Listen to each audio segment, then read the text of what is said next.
बसमिल्लाहिर्रहमानिर्रहीम। अस्सलाम वालेकुम वरहमतुल्लाहि वबरकातुहू। मैं ज़ुबैर ख़ान हूँ और आप मेरा वीलॉग देख रहे हैं।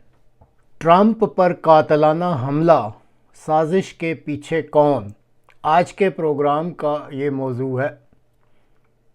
हफ्ता 13 जुलाई का रोज़ है और शाम के तकरीबन 6 बजे का वक्त है। साबका सदर अमेरिका ट्रंप साहब अपनी इंतखाबी रैली से खिताब शुरू करते हैं। 6:18 पर वो तकरीर के दौरान, जबकि उनके हाथ तकरीर वाले रोस्ट्रम पर हैं, अचानक वो अपना चेहरा दाएं तरफ मोड़ते हैं तो फायरिंग की आवाज़ें आना शुरू हो जाती हैं और एक गोली उनके दाएं कान के ऊपर वाले हिस्सा को चीरती हुई निकल जाती है। इस गोली की वजह से उनके चेहरे और कान पर बहने वाला खून वाज़े तौर पर दिखलाई देने लगता है। सिक्योरिटी पर मामूर अफराद इनको अपने हसार में लेकर तरीक़ाकार के मुताबिक नीचे ज़मीन की तरफ झुका देते हैं और चंद मिनटों बाद फिर सिक्योरिटी की तरफ से आल क्लियर का इशारा भी दे दिया जाता है। इस हमला में एक और शख्स है जिसके हलाक होने और इसी तरह 2 मज़ीद अफराद के शदीद ज़ख्मी होने की इतलात भी हैं और एक बयान के मुताबिक हमला करने वाले ने कुल 5 गोलियां चलाई थीं। ये जो हमला किया गया है, ये एक 20 साला नौजवान जिसका नाम थॉमस मैथ्यू क्रूक्स है, जिसकी आप तस्वीर भी देख रहे हैं, इस नौजवान ने ये हमला किया है। और जब वो फायरिंग कर चुका, यानी ये जो नौजवान थॉमस साहब थे, तो फिर सीक्रेट सर्विस के एक एजेंट जो कि स्नाइपर शूटर उसको कहते हैं जो इंतहाई निशानेबाज किस्म का फायर करने वाला एक्सपर्ट होता है, तो इस सिक्योरिटी सर्विस के स्नाइपर शूटर ने इस फायरिंग करने वाले नौजवान को गोली मारकर मौका पर ही हिलाक कर दिया। अब इस सारे कज़िया में जो बातें शकूक और शुबहात को जन्म दे रही हैं वो ये हैं कि हाज़रीन में से मौजूद एक ऐनी शाहिद, मिस्टर ग्रेग, इसकी आप तस्वीर भी देख रहे हैं, इसने ये बयान दिया है कि उसने ट्रंप साहब की रैली तकरीर शुरू होने से कबल सिर्फ़ 130 मीटर की दूरी पर वाक़या इमारत की छत पर एक शख्स को मशकूक हालत में रेंगते हुए देखा था, जिसके पास बंदूक भी थी।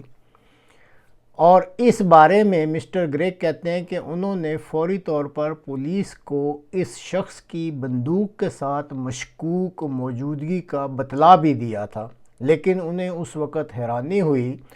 जब पुलिस वालों ने इस बारे में कोई तवज्जो देने की ज़रूरत महसूस न की। दूसरी बात जो शदीद किस्म का शक और शुबा पैदा कर रही है वो ये है कि फायरिंग करने वाले को तकरीबन 5 गोलियां फायर करने दी गई और फिर उसके बाद खुफिया सर्विस के एक स्नाइपर शूटर ने फायर करने वाले को गोली मारकर हलाक कर दिया। अब गौर इस बात पर करना पड़ता है कि पहले मौजूदगी की, यानी ये जो मशकूक हालत में शख्स बंदूक के साथ 130 मीटर दूर एक इमारत की छत पर मौजूद है, उसकी मौजूदगी की जब पुलिस को ख़बर दी जाती है तो उसको अहमियत नहीं दी जाती। उसके बाद फिर फायर करने वाले को फायर के लिए वक़्त दिया जाता है और फिर फायर करने वाले को हिलाक भी कर दिया जाता है, ताकि बाद में ऐसा कोई सबूत ही ना मिल सके कि इस फायर करने वाले ने यह हरकत किसके ईमा पर की। अब अमेरिकन अवाम को दिलासा देने के लिए इस सारे मामला की फौरी तहकीक तो शुरू कर दी गई है, लेकिन बैनुल अक़वामी मामलात पर गहरी नज़र रखने वाले अच्छी तरह समझते हैं कि इस जैसी किसी तहकीक का जो भी नतीजा निकले, असल हक़ाइक़ कभी भी सामने नहीं आने दिए जाते, क्योंकि दरअसल ऐसी साजिश में वो ताकतें मुलव्वस होती हैं जो किसी सूरत भी इस वक्त ये नहीं चाहती कि ट्रंप साहब को एक मज़ीद 4 साल मुद्दत के लिए अमेरिकी सदारत मिले। असल साजिश तो की गई थी कि ट्रंप साहब को गोली मारकर फारिग कर दिया जाए, ज़िंदगी इनकी या जान ले ली जाए। लेकिन अब मसला ये है कि ज़िंदगी मौत का फ़ैसला तो कहीं और होता है और वो खुदा की ज़ात है जिसने किसी की ज़िंदगी कब्ज़ करनी होती है या मौत देनी होती है। اب چونکہ ٹرمپ صاحب نے اس گولی سے مرنا نہیں ان کی قسمت میں لکھا تھا یا انہوں نے نہیں مرنا تھا، اس لیے عین گولی لگنے کے وقت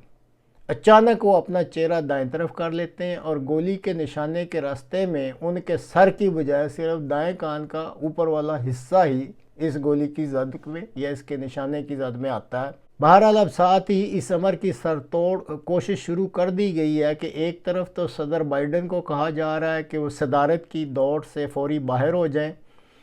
اور اب یہ بھی شنید ہے کہ ٹرمپ کو بھی مجبور کیا جا رہا ہے کہ وہ اپنی جگہ کسی ایسی شخصیت کے لیے خالی کر دیں، کیونکہ بننا تو دونوں پارٹیوں میں سے ایک طرف سے جو نامزد کیے جاتے ہیں امیدوار اسی نے بننا ہوتا ہے۔ تو اس لیے ایک طرف بائیڈن صاحب کو مجبور کیا جا رہا ہے کہ آپ جگہ خالی کریں، اور اب ٹرمپ صاحب کو بھی کہا جا رہا ہے کہ کسی ایسی شخصیت کے لیے اپنی جگہ خالی کریں جن کے ساتھ بین الاقوامی طاقتوں کو آئندہ امریکہ کی حکومت چلانے میں آسانی ہو۔ تو ناظرین، آپ خود محسوس کر لیں یا دیکھ لیں کہ طاقت اور اختیارات کا نشہ کتنا دلکش ہوتا ہے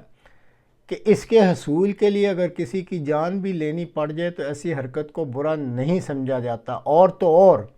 امریکہ جیسا ملک جس کو اپنی جمہوریت پر بہت فخر ہے اور جہاں پر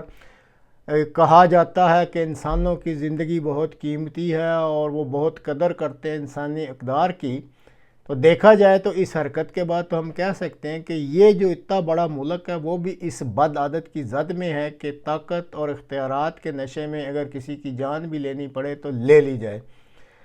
اسی طرح جیسے اس مختصر پروگرام کے موضوع میں ذکر تھا کہ اس سازش کے پیچھے کون ہے، تو کوشش کی گئی ہے مختصراً واضح کرنے کے لیے کہ ٹرمپ کو راستے سے ہٹانے کے لیے اس وقت بین الاقوامی طاقتیں متحرک ہو چکی ہیں، اور ان کی طرف سے ہی یہ سازش کی گئی تھی جو بدقسمتی سے ٹرمپ صاحب کی جان تو نہیں لے سکی، لیکن بہرحال اب ان کا جو دوسرا مطمع نظر ہے وہ ہو سکتا ہے کوئی نہ کوئی ایسا طریقہ اب ضرور اپنائیں کہ ٹرمپ صاحب کو صدارت کی اس دوڑ سے وہ باہر نکلوا دیں۔